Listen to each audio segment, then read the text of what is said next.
স্টুডেন্টদের ৫টা common mistake যেগুলো তারা অহরহ করে, আলটিমেটলি দিন শেষে সময় কেটে যায়, তারা কিন্তু ভালো রেজাল্টই করতে পারে না।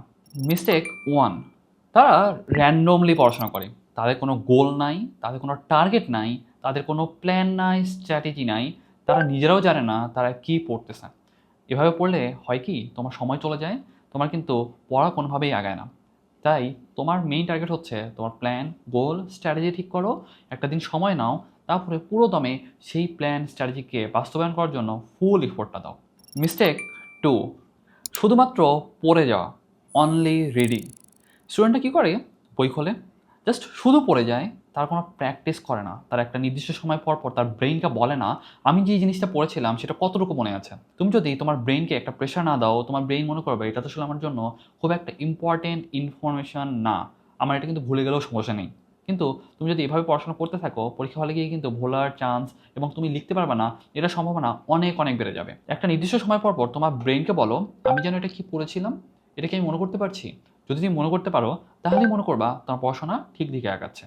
এবং রেগুলার রিভিশনের মাঝে থাকো, তাহলেই দেখবা পরীক্ষায় অনেক ভালো একটা মার্ক ক্যারি করতে পারবা। মিস্টেক 3, রিভিশনকে ইগনোর করা।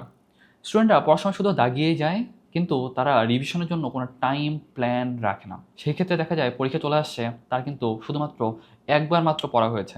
একবার মাত্র পড়া হলে সেটা কোনোভাবেই তুমি পরীক্ষা হলে লিখে আসতে পারবে না। তোমাকে অবশ্যই রিভিশন স্ট্র্যাটেজি, রিভিশন প্ল্যান, রিভিশনের জন্য টাইম রাখতে হবে। যখন তুমি তোমার একবার পড়ার পরে রিভিশনের জন্য একবার টাইম রাখবা এবং সেটা তুমি কমপ্লিটলি ভালোভাবে রিভিশন দিয়ে যেতে পারবা, তুমি খুব শিওরলি পরীক্ষা হলেও ভালোভাবে লিখে আসতে পারবা। ভালোভাবে লিখে আসতে পারলে তোমার মার্কও কিন্তু বাড়বে, তোমার ভিতরে একটা কনফিডেন্স গ্রো করবে। যারা বারবার রিভিশন দিতে পারে তার কনফিডেন্স, আর যে একবার পড়ে তার কনফিডেন্স কিন্তু আকাশ পাতাল পার্থক্য। Mistake 4, phone distraction. যখনই পড়তে বসো তুমি ফোন নিয়ে পড়তে বসো, আলটিমেটলি হয় কি, যে একটা নোটিফিকেশন আসছে, তুমি আবার ফোন স্ক্রল করতে শুরু করো, তোমার 10 মিনিট পড়া হয়, আধা ঘন্টা হয় ফোন চালানো। এভাবে কিন্তু সময় চলে যায়, কোনোভাবেই কিন্তু তোমার পড়া আগাতে চায় না। তাহলে দেখবা পরীক্ষার আগে রাতে এসে তোমার কিন্তু অনেক অনেক পড়া বাকি। সেজন্য যখনই তুমি সময় পাও, তুমি ফোন না চেপে তোমার পড়াশোনাটা রিভিশন দেওয়া এবং পড়াটাকে গুছানোর জন্য তুমি এফোর্ট দাও। তাহলে দেখবা তুমি অনেক ভালো একটা মার্ক ক্যারি করতে পারতেছো, তোমার অন্যদের থেকে অনেক আগেই সিলেবাস ভালোভাবে গুছিয়ে যাবে এবং তোমার ভিতরে একটা কনফিডেন্স গ্রো করবে।